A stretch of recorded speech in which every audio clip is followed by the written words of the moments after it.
ഇന്ന് വിഷുദിനമാണ്. ഞാനൊരു യാത്രയിലുമാണ്. അപ്പം നമുക്ക് ഭഗവാന്റെ ഒരു പാട്ടോടുകൂടി വീഡിയോ ആരംഭിക്കാമല്ലേ? മലർമാതിൻ കാന്തൻ വസുദേവാത്മജൻ പുലർകാലേ പാടി കുഴലൂതി കിലുകിലെന്നങ്ങു കിലുങ്ങും കാഞ്ചന ചിലമ്പിട്ടോടിവാ കണി കാണാൻ. കണി കാണും നേരം കമല നേത്രൻ്റെ നിറമേറും മഞ്ഞത്തുകിൽ ചാർത്തി കനക കിങ്ങിണി വളകൾ മോതിരം അണിഞ്ഞു കാണണം ഭഗവാനേ.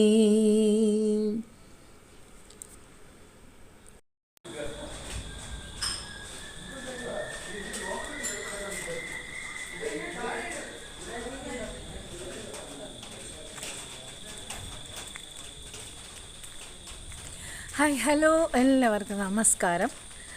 ഇന്നത്തെ വീഡിയോ എന്ന് പറയുന്നത്, ഞാൻ ഇന്നലെ ഡ്രസ്സൊക്കെ പാക്ക് ചെയ്യുമ്പോഴേ ഞാനൊരു വീഡിയോ എടുക്കണമെന്ന് വിചാരിച്ചിട്ടുണ്ടായിരുന്നു. പക്ഷേ പറ്റിയിട്ടില്ല. സമയക്കുറവ് തന്നെയാണ്, ഒരുപാട് ബിസിയായിരുന്നു. അപ്പോൾ ഇന്ന് വിഷു, എല്ലാവർക്കും ഒരു ഹാപ്പി വിഷു. അപ്പോൾ വിഷു ആയിട്ട് ഇന്ന് ഏർലി മോർണിംഗ് വിഷുക്കണി വെച്ച് കഴിഞ്ഞതിന് ശേഷം ആണ് ഞങ്ങൾ വീട്ടിൽ നിന്ന് തിരിച്ചത്. ഇപ്പോൾ എവിടെയെന്നാൽ പറമ്പിക്കുളം.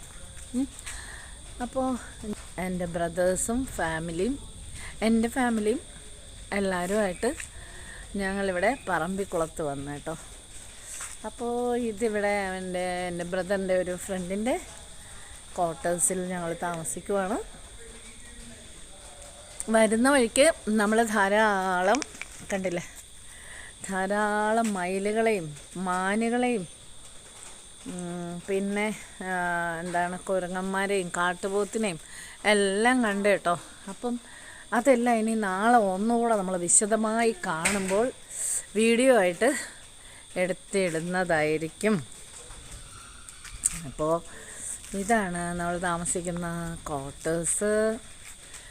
പിന്നെ ഇതാ അച്ചു നടന്നിങ്ങനെ വരുന്നുണ്ട്. Hi hi. അച്ചുവിനെ നിങ്ങൾ കണ്ടിരിക്കും. ലാസ്റ്റ് ബ്രദറിൻ്റെ മോനാണ്. അത്യാവശ്യം നല്ലൊരു അടിപൊളി ക്വാർട്ടേഴ്സാണ് കേട്ടോ. നിറച്ചും ഗാർഡനൊക്കെ ഉണ്ട്. അപ്പോൾ എൻ്റെ ബ്രദർ പറഞ്ഞ എന്താണെന്ന് പറഞ്ഞാൽ, എൻ്റെ അടുത്ത് ഇതിൽ നിന്നൊന്നും അടിച്ചു മാറ്റരുതേന്ന് പറഞ്ഞു കേട്ടോ. ഒരു ഫോൺ കണ്ടോ നിങ്ങൾ? കണ്ടോ എന്താ ഭംഗിന്നുണ്ടോ? ഒരു ബിഗ് ഫോണാണ്. അപ്പോൾ നിറച്ചും ഇവിടെ ചെടികളും ഒക്കെ ഉണ്ട്. അപ്പോൾ കുരങ്ങനുണ്ടെന്ന് പറഞ്ഞു, നോക്കട്ടെ. അപ്പോൾ നമ്മൾ വെക്കേഷൻ ടൈമിന് വരുന്ന ഒരു കാര്യമാണ്, എവിടെയെങ്കിലും പോകും നമ്മൾ പ്ലാൻ ചെയ്ത്, എല്ലാവർക്കും അവധിയുള്ള സമയത്ത്. അപ്പോൾ ഇപ്രാവശ്യം നമ്മൾ വന്നിരിക്കുന്നത് പറമ്പിക്കുളത്തേക്കാണ്. അപ്പം നമ്മൾ 2 വാഹനത്തിലാണ് വന്നത്. പെട്ടെന്ന് തീരുമാനിച്ച് വന്നതായതുകൊണ്ട്, 2 ആഴ്ചക്കുള്ളിൽ തീരുമാനിച്ച് വന്നതുകൊണ്ട് ട്രെയിൻ ടിക്കറ്റ്സ് ഒന്നും അവൈലബിൾ അല്ല. അപ്പോൾ അതുകൊണ്ട് ഇങ്ങനെ ഒരാളിനെ കണ്ടിരിക്കും നിങ്ങൾ. ഇതെൻ്റെ ഒരു സിസ്റ്ററിലാണ്. ഒരാളകത്തുണ്ട്. ഇവിടെ എവിടെയോ ബ്യൂട്ടി കണ്ട് അങ്ങനെ നിൽക്കുവാണ്. കണ്ടില്ലേ, മന്ദസ്മേരവദനയായിട്ട് ആകാശത്ത് നോക്കി നിൽക്കുവാണ്. അപ്പോൾ 2 വണ്ടിയിലായിട്ട് വന്നു. നമ്മൾ 3 ഫാമിലി, നമ്മൾ 9 പേരാണ് ഉള്ളത്.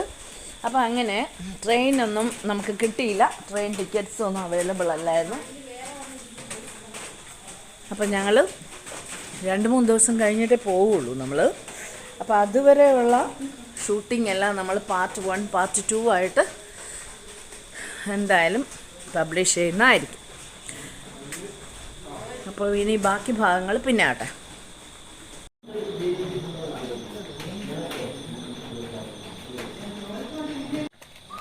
ഇത് പീലി വിടർത്തുന്നതാ കേട്ടോ. ഫോൺ ചെയ്യണം മയിലിനെ. എന്ത് മയിലുണ്ടോ? മറ്റേ അയാൾ പറഞ്ഞില്ലേ കരടി വരുമെന്ന്, അത് പറഞ്ഞിട്ടുണ്ടോ? എനിക്കില്ല ഇരിക്കുന്ന കരടിയാണോ നമുക്ക് തോന്നുന്നത് വരും. അതുകൊണ്ട് നോക്കി ബ്ലാക്ക് ഇല്ലേ അത് ഇരിക്കുന്നത് കണ്ടു കഴിഞ്ഞാലേ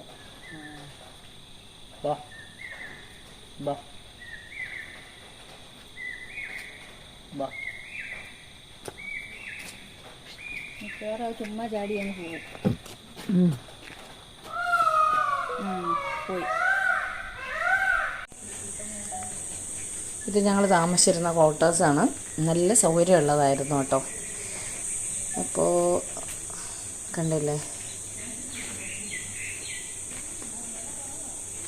ഇതിന് ചുറ്റിനുമെല്ലാം മയിലുകൾ ഇങ്ങനെ ചുമ്മാ നടക്കുമായിരുന്നു കേട്ടോ. 2 ദിവസം കഴിഞ്ഞ് കഴിഞ്ഞപ്പോൾ നമുക്ക് പിന്നെ ഈ മയിലിനെ കണ്ട വീട്ടിലെ നാട്ടിലേക്ക് കാക്ക കണ്ടതുപോലെ ആയി കേട്ടോ. ഒരു മൈൻഡില്ലാതായിപ്പോയി എന്നുള്ളതാണ്.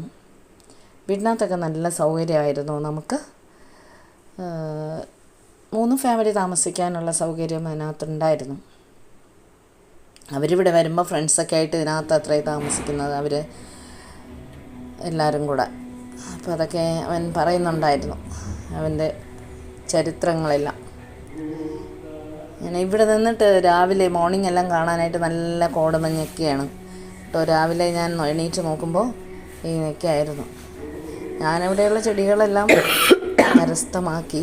പക്ഷെ അതിവിടെ മുളയ്ക്കുമോ എന്നൊന്നും അറിയില്ല കേട്ടോ, കാലാവസ്ഥയുടെ മാറ്റങ്ങൾ കൊണ്ട് എങ്ങനെയാണോ. അപ്പോൾ ഇന്നിപ്പോൾ രാവിലെ പുറത്തേക്ക് പോകാൻ വേണ്ടിയിട്ട് എല്ലാവരും ഇങ്ങനെ ഇറങ്ങി നിൽക്കുവാണ്. അപ്പോൾ നമ്മളെ ഫാമിലി മെമ്പേഴ്സ് എല്ലാവരും റെഡിയായി. ഇനി ഒരാൾ വരാനുണ്ട്, വരാനുള്ളതല്ല റെഡിയായിക്കൊണ്ടിരിക്കുവാണ്. അപ്പോൾ വണ്ടി വന്നിട്ടുണ്ട്. നല്ല മഴയാണ് ഇവിടെ. അപ്പോൾ നമ്മൾ എവിടെ പോകുന്നു? കന്നിമരത്തേക്കും. എന്ത് ഡാം? കന്നിമരത്തേക്ക് പെരുവാരിപ്പളം ഡാം. അവിടെയൊക്കെ നമ്മൾ പോവുകയാണ്. എനിക്ക് അറിയത്തില്ല, പോയിട്ട് ബാക്കി വൈകിട്ടും പോകും നമ്മൾ. അപ്പോൾ നമ്മളെ കൊണ്ടുപോകാനായിട്ട് ഒരു സഹോദരൻ വന്നിട്ടുണ്ട്. അപ്പോൾ എല്ലാവരും പോകാനായിട്ട് ഇങ്ങനെ റെഡിയായിട്ട് നിൽക്കുവാണ്. അപ്പോൾ ബാക്കി വിവരങ്ങളെല്ലാം തന്നെ ഞങ്ങൾ പോയിട്ട് അപ്പോഴപ്പോഴായിട്ട് ഷെയർ ചെയ്യുന്നതായിരിക്കും. ഇതെല്ലാം ഇവിടെ ടൂറിസ്റ്റുകാർക്ക് താമസിക്കാനുള്ള ഓരോ ടെൻറ്റുകളാണ് കേട്ടോ. അങ്ങനെ ഒരു 18 ടെൻ്റ് ഉണ്ടെന്ന് പറയുന്നുണ്ടായിരുന്നു. കഴിഞ്ഞ പ്രാവശ്യമൊക്കെ ബ്രദർ വന്നപ്പം, ബ്രദറും ഫാമിലിയൊക്കെ വന്നപ്പം ഈ ടെൻറ്റിൽ താമസിച്ചിട്ടുണ്ട് അത്രയൊന്നും ഉണ്ടോ. കാണാനെല്ലാം ഭംഗിയാണ്. ഇവിടെ കൂടെ ഒക്കെ മയിലിങ്ങനെ ചുമ്മാ നടക്കും കേട്ടോ. നമ്മുടെ നാട്ടിൽ കോഴികളൊക്കെ നടക്കും പോലെയൊക്കെ ഉണ്ടോ, ചെറുകടിക്കാൻ നിങ്ങൾക്ക് കാണാൻ പറ്റുമോ എന്നറിയത്തില്ല. 1-2 മയിലുകൾ ഇങ്ങനെ നടക്കുന്നുണ്ട്. പിന്നെ പറന്ന് പോണതൊക്കെ ഇങ്ങനെ കാണാൻ പറ്റും കേട്ടോ. നല്ല രസമാണ് കാണാനായിട്ട്. ഇപ്പോൾ ബ്രേക്ക്ഫാസ്റ്റിന് വന്നതാണ്. ഈ വണ്ടിയുടെ അപ്പുറമുള്ള ഒരു കളിത്തട്ട് പോലെയുള്ള അതിനകത്തേക്കാണ് ഞങ്ങൾ ബ്രേക്ക്ഫാസ്റ്റിന് വന്നത്. അപ്പോഴാണ് ഞാൻ ഈ മയിലുകളെ കണ്ടത്, വീഡിയോ എടുക്കാമെന്ന് വിചാരിച്ചത്. ഓക്കെ.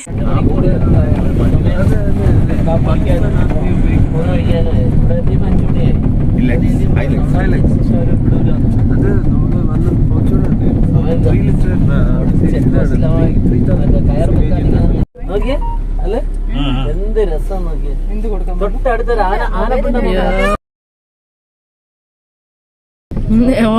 ഇത് ഭംഗി കൊടുത്തോണ്ടോ കണ്ടില്ലേ, നിന്നെ തേടി നിൽക്കുകയാണ്. അങ്ങോട്ട് പോ.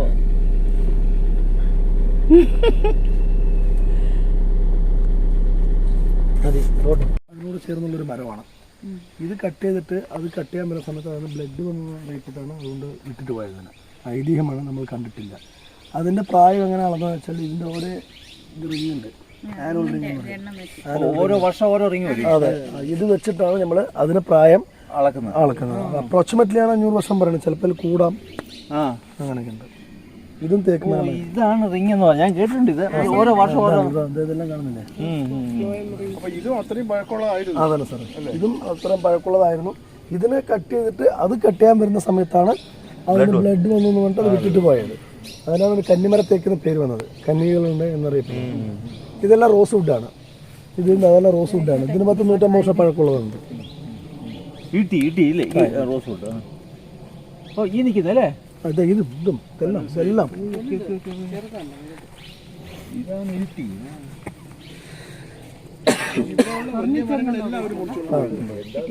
നാച്ചുറൽ ആയിട്ടുള്ള മരങ്ങളെല്ലാം കട്ടിയിട്ട് വീണ്ടും റീപ്ലാന്റ് ചെയ്തതെല്ലാം ഇതെല്ലാം ആ. പ്ലാന്റ് ചെയ്തതാണ്. ഒരു 60 വർഷം 50 വർഷം 60 70 വർഷം പഴക്കമുള്ള മരങ്ങളെല്ലാം ഉണ്ട്. നമ്മൾ ഈ വരുന്ന വഴി കണ്ട എല്ലാം തേക്ക് പ്ലാന്റേഷൻ ആണ്. ഒരു 95 സ്ക്വയർ കിലോമീറ്റർ ടീക്ക് പ്ലാന്റേഷൻ അവിടെ. നമ്മൾ ചെയ്തതാണ് അല്ലേ? ആ നമ്മളുണ്ട്, ഇന്ത്യ ഗവൺമെന്റുണ്ട്, ബ്രിട്ടീഷ് ഇതിലുണ്ട്.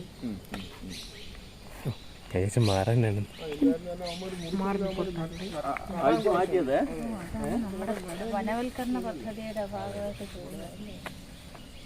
ഞാൻ വിചാരിച്ചത് തേക്ക് എല്ലാവരും അദ്ദേഹം പറഞ്ഞ കഥയൊക്കെ കേട്ടിരിക്കും. ആ കാണിച്ചില്ലേ തേക്ക് വെട്ടിക്കളഞ്ഞ കുറ്റി. അപ്പോൾ അത് വെട്ടിക്കഴിഞ്ഞിട്ട് ഈ 400 വർഷം പഴക്കമുള്ള തേക്കിൻ്റെ ഇത് വെട്ടാൻ വന്നപ്പോഴാണ് ഇതിൽ നിന്നും ബ്ലഡ് വന്നത് അത്രയും. ആ തേക്ക് മരത്തിൻ്റെ ഇല ഇങ്ങനെ നമ്മൾ കയ്യിൽ വെച്ചിട്ട് അങ്ങനെ ഞെരടിയാലും അല്ലെങ്കിൽ കശക്കിയാലും അതിൻ്റെ ബ്ലഡിൻ്റെ കളർ വരും. അപ്പോൾ അതിന് അങ്ങനെ വന്നുകൊണ്ടാണ് കന്നിമര തേക്കെന്ന് പറഞ്ഞിട്ട് ഇതിന് പേര് വന്നത് അത്രയും. പിന്നെ നമ്മൾ ഈ നിൽക്കുന്ന ഭാഗം എന്ന് പറയുന്നത് കാടിൻ്റെ ശരിക്കും ഫോറസ്റ്റിൻ്റെ ഒരു ഉൾഭാഗത്താണ് കേട്ടോ. ഇവരുടെ വണ്ടിയിൽ തന്നെ മാത്രമേ ഇവിടെ വരാൻ പറ്റുള്ളൂ, അല്ലാതെ പ്രൈവറ്റ് കാറിലൊക്കെ വരുന്നുണ്ട്. പക്ഷേ അതൊരു ഓഫ് റോഡിങ് ഫീലിംഗ് ആണ് വരുന്നത് നമുക്ക്. അങ്ങനെ അദ്ദേഹം പറയണത് അതാണ്, ഇത് ഒരു ഉൾവനമാണെന്നാണ് പറയുന്നത്. ഇതാണ് 400 വർഷത്തിലേറെ പഴക്കമുള്ള തേക്ക് എന്ന് പറയുന്നത്. അവിടേക്ക് നിന്നിട്ട് ആൾക്കാരിങ്ങനെ ഫോട്ടോസൊക്കെ എടുക്കുന്നുണ്ട്, നമ്മളും എടുത്തിട്ടുണ്ട് ഫോട്ടോസൊക്കെ. അങ്ങനെയാണ്. പിന്നെ കയറി നിന്നിട്ട് ഇങ്ങനെ കൈ വെച്ചിട്ട് ഒരു 5 പേരുടെ കൈ ഇങ്ങനെ ചേർത്ത് വെച്ചാൽ വരുന്ന വണ്ണമാണ് ഇപ്പോൾ അതിനകത്ത് ഉള്ളത്. അപ്പോൾ നമ്മളുമൊക്കെ കൈ വെച്ചു എല്ലാവരും. അപ്പം അതെല്ലാം നിങ്ങൾക്കിപ്പോൾ കാണാൻ പറ്റും. അപ്പോൾ ഈ മരത്തിന് പറയുന്നത് നേക്ഡ് ലേഡി എന്നാണ് കേട്ടോ. അതിൻ്റെ നമ്മൾ വരുമ്പോൾ കുറേ മരങ്ങൾ ഇതുപോലെ കാണുന്നുണ്ട്. ഞാൻ വിചാരിച്ചു അത് തീ വന്നിട്ട് കാട്ടുതീ വന്നിട്ട് അതിൻ്റെ പുറം ഇങ്ങനെ പോയതായിരിക്കും എന്ന് വിചാരിച്ചു. അങ്ങനെ അല്ല, ആ മരത്തിന് അങ്ങനെയാണെന്ന് അതിൻ്റെ രീതി. വെൺതേക്ക് എന്നാണ് ഇതിന് പറയുന്നതെന്ന്. അപ്പോൾ അത് ഞാനിങ്ങനെ പുള്ളിയുടെ അടുത്ത് ചോദിച്ചപ്പോഴാണ് പുള്ളി പറഞ്ഞത് അത് കുറച്ചധികം മരങ്ങൾ അങ്ങനെയുണ്ട് കേട്ടോ. ഓരോ ഭാഗത്ത് ഇങ്ങനെ ചന്ദന മരങ്ങളാണെങ്കിൽ ചന്ദന മരങ്ങൾ, അതല്ല ഇങ്ങനത്തെ തേക്കുകളാണെങ്കിൽ തേക്കുകൾ. ഫോറസ്റ്റിലധികവും തേക്കുകൾ തന്നെയാണ്. തേക്ക്, ഈട്ടി അങ്ങനത്തെ മരങ്ങളാണ്. പിന്നെ ഏറ്റവും കാണാൻ ഭംഗിയുള്ള നമ്മളിതാ തേക്ക് മരത്തിൽ കൈവച്ച് നിൽപ്പുണ്ട് എല്ലാവരും. ഇതിലേറ്റവും കാണാൻ ഭംഗി എന്താണെന്ന് വെച്ച് കഴിഞ്ഞാൽ ഇതിനിടയ്ക്ക് പൂത്ത് നിൽക്കുന്ന കൊന്ന മരങ്ങൾ. ഞാൻ കുറേ വീഡിയോ എടുത്തു അതിൻ്റെ കേട്ടോ. ഞാൻ ഇതിലത് ഷെയർ ചെയ്യുന്നുണ്ട്. നിങ്ങൾക്കാർക്കും ഒരു എന്താ പറയുക, അത് ബോറിംഗ് ആയിട്ടൊന്നും തോന്നണ്ട. അത്ര ഭംഗിയാണ് കണിക്കൊന്ന കാട്ടിൽ പൂത്ത് നിൽക്കുന്നത് കാണാനായിട്ട് കേട്ടോ. ഇടയ്ക്കിടയ്ക്ക് ഇങ്ങനെ വലിയ വണ്ണമുള്ള മരമൊന്നും ആവാറില്ല കണിക്കൊന്ന. ചെറിയൊരു മരമാണ്, പക്ഷേ ഇല കാണാൻ പറ്റാത്ത പൂക്കളാണ്.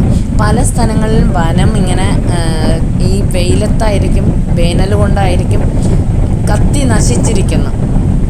അപ്പം അവിടെയും ഗവൺമെൻറ് തീയിട്ടതാണോ അല്ലാണ്ട് കാട്ടുതീ വന്നതും ഉണ്ടാവും. എനിവേ ഇവിടെ എല്ലാം ഉണ്ട് കൊന്നമരങ്ങൾ. വളരെ ഭംഗിയാണ് കേട്ടോ. ഒരു നേച്ചറിൻ്റെ നമ്മുടെ പ്രകൃതിയുടെ ഭംഗിന്ന് പ്രത്യേകിച്ച് നമുക്ക് എടുത്ത് അണ്ടർലൈൻ ചെയ്യണം കേട്ടോ. അപ്പോൾ ഇതെല്ലാം വെട്ടി നശിപ്പിക്കുന്നതിനെ കുറിച്ച് ഓർത്ത് നമുക്ക് എന്തുമാത്രം ദുഃഖമാണ് ശരിക്കും. നമ്മൾ അവിടെ നിന്ന് അതിനെക്കുറിച്ചിട്ട് സംസാരിക്കുന്നുണ്ടായിരുന്നു. എത്ര ഭംഗിയുള്ള മരങ്ങളാണെന്ന് നോക്കൂ. എത്ര പറഞ്ഞാൽ മതിയാവില്ല. കണ്ടോ ഇടയ്ക്ക് നിൽക്കുന്ന കണിക്കൊന്ന മരം.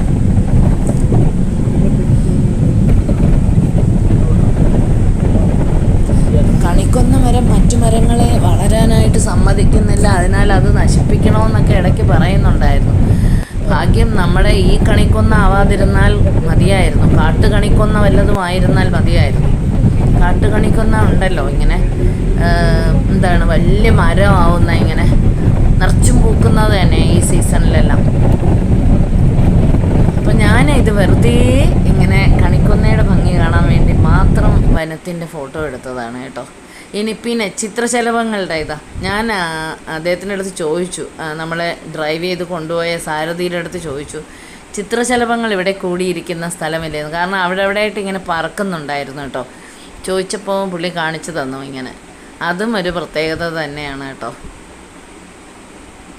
കണ്ടില്ലേ?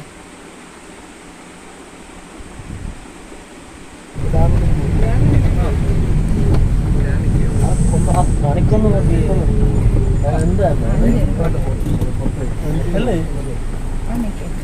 കണിക്കൊന്ന മരത്തിൻ്റെ ഭംഗി നോക്കൂ. വീണ്ടും വന്നു. നമുക്ക് അവിടെ അപ്പോൾ അങ്ങനെ ഞങ്ങള് ഫിഷ് കിട്ടും ഇവിടുത്തെ. പറമ്പിക്കുളം ഡാമിൽ നിന്നും വേറൊരു ഡാമിലേക്ക് വന്നു. ഇതാണ് കിടങ്ങ് കേട്ടോ. ഓക്കെ. അപ്പോൾ ഇവിടെ കുറച്ച് സമയം ഞങ്ങൾ ഇതാ കുരങ്ങന്മാർ കണ്ടോ, കളിക്കുന്നതുണ്ടോ. കുറച്ച് സമയം ഞങ്ങൾ ഇവിടെ ഉണ്ടായിരുന്നു. ഇവിടെയും അവിടെ ഫോറസ്റ്റിൻ്റെ ഒരു ഹൗസുണ്ട്. ഇവിടെ ഞങ്ങളിരുന്ന് കുറച്ച് ഫോട്ടോസൊക്കെ എടുത്തു. അത് കഴിഞ്ഞിട്ട് വീണ്ടും യാത്രയായി. ഇത് ഞങ്ങൾ പറമ്പിക്കുളം പോയിട്ട് ആഴമുണ്ട് കേട്ടോ. ഭക്ഷണം കഴിച്ചിട്ടാണ് അടുത്ത യാത്ര.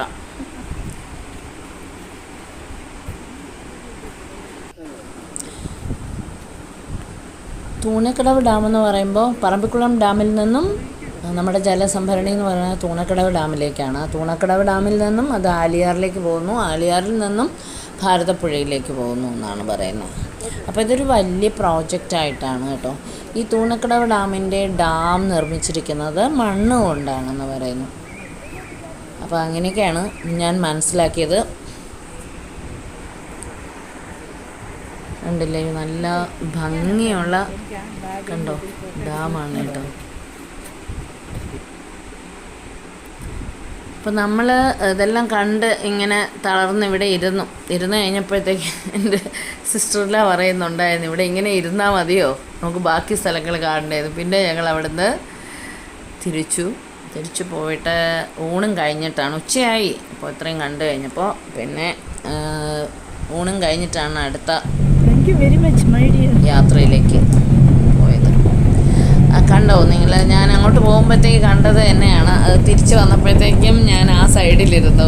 എന്തിനാണെന്നറിയോ, ഈ കൊന്നപ്പൂ കാണാൻ വേണ്ടിയിട്ട്. നിറച്ചും ഇടയ്ക്കിടയ്ക്ക് ഇങ്ങനെ നിൽക്കുന്ന കാണണം കേട്ടോ. അതിൻ്റെ ഒരു ഭംഗി വേറെ തന്നെയാണ്.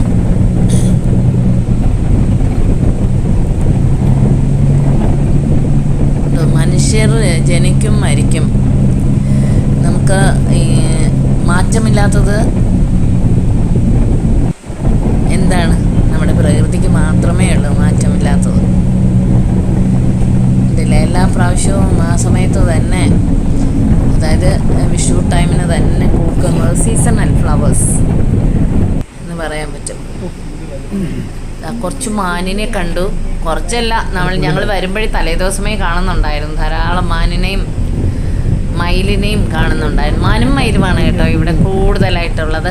പിന്നെ രാത്രിയിൽ ഞങ്ങൾ സഫാരിക്ക് പോയിട്ടുണ്ടായിരുന്നു. അപ്പോൾ രാത്രി പോകുമ്പോഴത്തേക്ക് ഞങ്ങൾ കണ്ടു പുലിയെയും കാട്ടുപോത്തിനെയും ഒക്കെ കണ്ടു.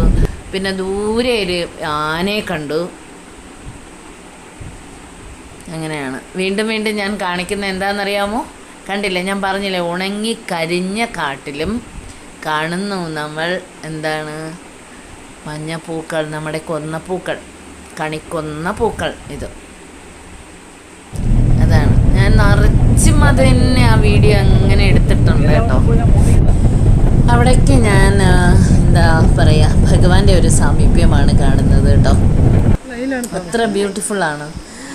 ഞങ്ങൾ ടെൻറ്റ് വന്നു ഉണ്ടോ, അതിനൊക്കെ ഓരോ പേരുണ്ട് കേട്ടോ. എല്ലാ ടെൻറ്റിനും ഓരോ പേരുണ്ടേ. അപ്പോൾ ഒരാൾ ഊണിന് വേണ്ടി വെയിറ്റ് ചെയ്യുന്നതാണ്. നമ്മളെല്ലാവരും പിന്നെ ഊണും കഴിച്ചിട്ട് പിന്നെ അടുത്ത സഫാരി തുടങ്ങി. സഫാരി മീൻസ് അടുത്ത യാത്ര. അടുത്ത ഒരു ഡാമിലേക്ക് പോയി. നമ്മൾ അവിടെയാണ് ബോട്ടിംഗ് എല്ലാം ചെയ്തത്. പിന്നെ അവിടെ നിന്ന് കുറച്ച് ഫോട്ടോസൊക്കെ എടുത്തു. ആ കാഴ്ചകളൊക്കെയാണ്. ഇനിയിപ്പോൾ ബോട്ടിങ്ങിന് പോയ കാഴ്ചകളൊക്കെ കാണാൻ പറ്റും. എന്ന് പറയും. ഈ ബോട്ടിങ്ങിനിടയിലായിട്ട് അങ്ങ് ദൂരെയായിട്ട് മാനും മയിലും എല്ലാം ഉണ്ടായിരുന്നു. പിന്നെ ധാരാളം മുതലയുള്ള സ്ഥലമാണെന്ന് പറഞ്ഞു. മുതലയും കണ്ടു, അയാൾ കാണിച്ചു തന്നു. പക്ഷെ എനിക്ക് മനസ്സിലായിട്ടില്ല. പിന്നെ ആനക്കൂട്ടങ്ങൾ ഇറങ്ങുന്ന സ്ഥലമാണെന്ന് പറഞ്ഞു. അതൊന്നും നമ്മൾ കണ്ടില്ല. എപ്പോഴും പറയും പോലെ തന്നെ ഞാനെപ്പോഴും പറയുന്നു, ഞാൻ എൻ്റെ ബ്രദേഴ്സിൻ്റെ കൂടെയൊക്കെയാണ് പോയത് വന്നതൊക്കെ. അപ്പോൾ അതുകൊണ്ട് ഞാൻ ഒരേ ലാത്തിയടിയായിരിക്കും കേട്ടോ. അപ്പോൾ എൻ്റെ ലാസ്റ്റ് ബ്രദറിൻ്റെ ഞാൻ പറയാറുണ്ട്. അപ്പോൾ അവനും കൂടെ ചേർന്ന് കഴിഞ്ഞാൽ പിന്നെ ഒരേ വാചകടിയായിരിക്കും. അപ്പോൾ അതൊക്കെ നിങ്ങൾക്ക് കേൾക്കേണ്ടി വരും ഇടയ്ക്കിടയ്ക്കായിട്ട് ഞങ്ങളെ തിരുവനന്തപുരം ഭാഷയിൽ. ദയവായി ഒന്ന് സഹിക്കണേ, ക്ഷമിക്കണേ എന്ന് മാത്രമേ പറയാൻ പറ്റത്തുള്ളൂ എനിക്ക്.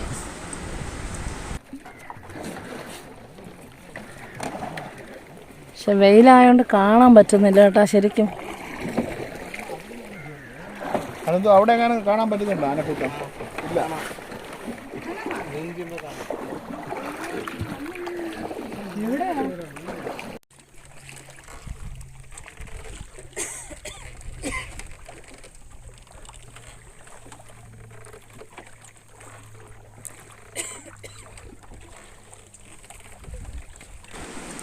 ഇവിടെ ഇങ്ങനെ യാത്ര ചെയ്യുന്ന സമയത്ത് നമുക്ക് ദൂരയിൽ മയിൽ പീലി വിടർത്തി നിന്ന് അടുത്ത് കാണാൻ പറ്റും കേട്ടാ. നിങ്ങൾ കാണുന്നുണ്ടോ എന്നറിയില്ല. അയ്യോ തിരിഞ്ഞു, അത് ഒരു റൗണ്ട് അടിച്ച് തിരിഞ്ഞു.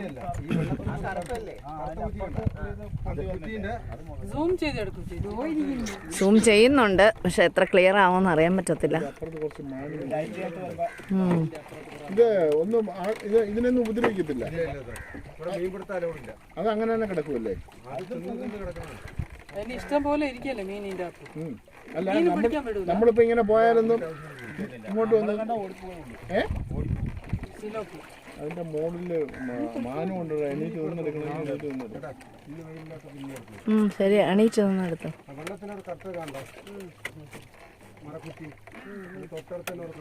മയിൽ പീലി നിർത്തി ആടുന്നത് കുറച്ചധികമാണ് വീഡിയോ. പക്ഷേ അതെനിക്കത് അവോയ്ഡ് ചെയ്യാനായിട്ട് പറ്റിയിട്ടില്ല കേട്ടോ. അപ്പോൾ അതാണ് ഞാൻ ഇതിൽ ഉൾപ്പെടുത്തിയത്. അത്ര ഭംഗിയാണ് കേട്ടോ. അവിടെ ആയിട്ടുണ്ടായിരുന്നു, പക്ഷെ നമുക്കത് എപ്പോഴും നമ്മുടെ കയ്യിൽ ക്യാമറ കാണത്തില്ലല്ലോ, അതാ കാര്യം. ഇത് പിന്നെ സഞ്ചരിക്കുമ്പോൾ കയ്യിലുണ്ടായിരുന്നു, അപ്പോൾ അതാ എടുത്തത്.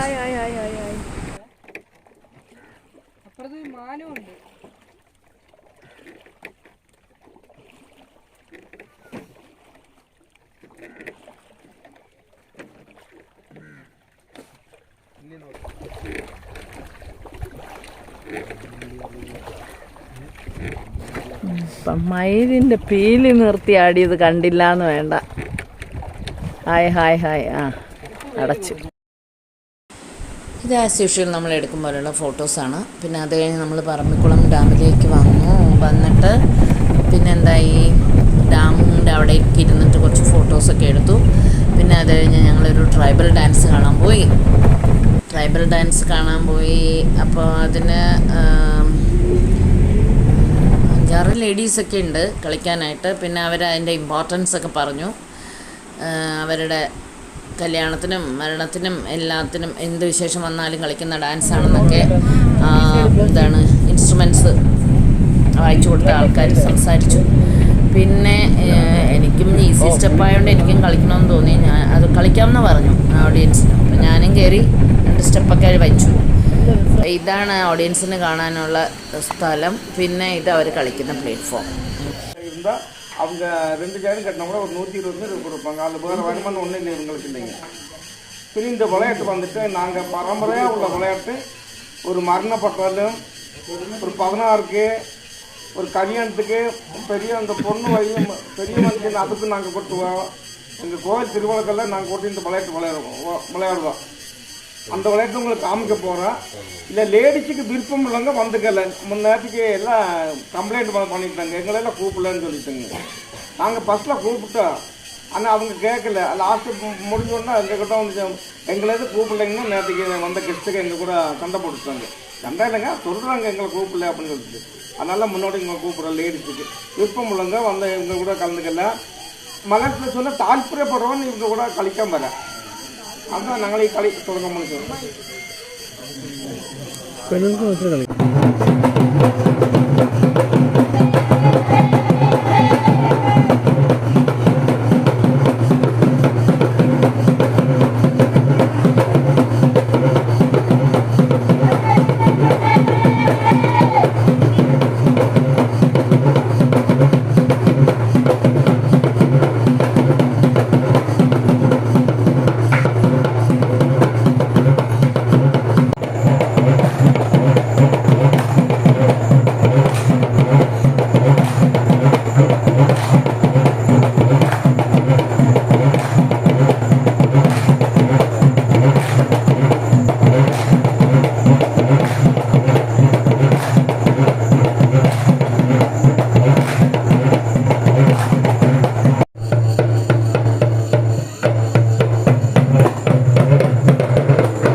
ഞങ്ങൾ രാത്രിയിലുള്ള ഡിന്നറും കഴിഞ്ഞിട്ടാണ് ഞങ്ങൾ പോയത് നൈറ്റ് സഫാരിക്ക്. ഇത് കാട്ടുപോത്താണ്. അതിങ്ങനെ നമ്മളെ കൂടെ കൊണ്ടുപോകുന്ന ആളിങ്ങനെ ടോർച്ച് അടിച്ച് തരും കേട്ടോ. അപ്പോൾ അങ്ങനെ നമുക്ക് കാണാൻ പറ്റും. കണ്ടോ, നിറയെ ഉണ്ട് കേട്ടോ. കൂട്ടം കൂട്ടമായിട്ടാണ് കാട്ടുപോത്തുകൾ വരുന്നത് കേട്ടോ. ഉണ്ടാ അതാണ്. അയ്യോ, എനിക്ക് ഭയങ്കര ചിരിയായിരുന്നു. കാരണം എന്താ പറയുക, സംസാരിക്കാൻ പാടില്ല എന്ന് പറഞ്ഞു. അപ്പോൾ എല്ലാവരും ഇങ്ങനെ രഹസ്യം പറയുന്നുണ്ടായിരുന്നു. ഓരോന്നും ഇത് കാണുന്നത് ഇങ്ങനെ രഹസ്യം ചെവിയിലൊക്കെ പറയുന്നുണ്ടായിരുന്നു. കാട്ടുപോത്ത് അങ്ങനെയൊക്കെ പറയുന്നുണ്ടായിരുന്നു. കാട്ടുപോത്തുകൾ മാത്രമല്ല, ഇത് പുലിയാട്ടോ. കണ്ടോ, പുലി ഉണ്ടായിരുന്നു. കാട്ടുപോത്തുകൾ തന്നെ ധാരാളം ഉണ്ടായിരുന്നത് കേട്ടോ. പുലിയാണ്. പിന്നെ മ്ലാവ് ഉണ്ടായിരുന്നു. മ്ലാവിനെയും കണ്ടു. ഞാൻ പറഞ്ഞില്ലല്ലോ, പകൽ കണ്ടതെല്ലാം അങ്ങനെയാണ്. ആന കണ്ടു, ആന, മാന, മയിൽ, പിന്നെന്തായിരുന്നു, മ്ലാവ്, ഇങ്ങനെയൊക്കെയുള്ളതെല്ലാം കണ്ടു. പിന്നെ ചെന്നായ്ക്കൾ, കാട്ടുചെന്നായ്ക്കളെ ഇങ്ങനെ ഏതോ ഒരു ജീവി ഇതിനെ കൊന്നിട്ട് അതിനെ തിന്നുന്നുണ്ടായിരുന്നു. അതുമെല്ലാം കണ്ടിട്ടുണ്ടായിരുന്നു. അപ്പോൾ അതാ പുലി പോകുന്നു. അപ്പോൾ ഇങ്ങനെ ധാരാളം കാഴ്ചകൾ കാണാൻ കഴിഞ്ഞു. ആദ്യമായിട്ടാണേ ഇങ്ങനത്തെയൊക്കെ. കാട്ടുപോത്താണ് ധാരാളം കാണാൻ പറ്റുന്നത്. അങ്ങനെ നല്ലൊരു യാത്രയായിരുന്നു. ഇത് പാർട്ട് 1 ആണ് ഞാനിപ്പോൾ ഇടുന്നത്. ഇനി ബാക്കി ഭാഗം ഞങ്ങൾ മൂന്നാറിന് പോയതും ഒക്കെ ഞാൻ അടുത്ത വീഡിയോയിലൂടെ കാണിക്കാം. അപ്പോൾ അതുവരേക്കും take care and bye bye.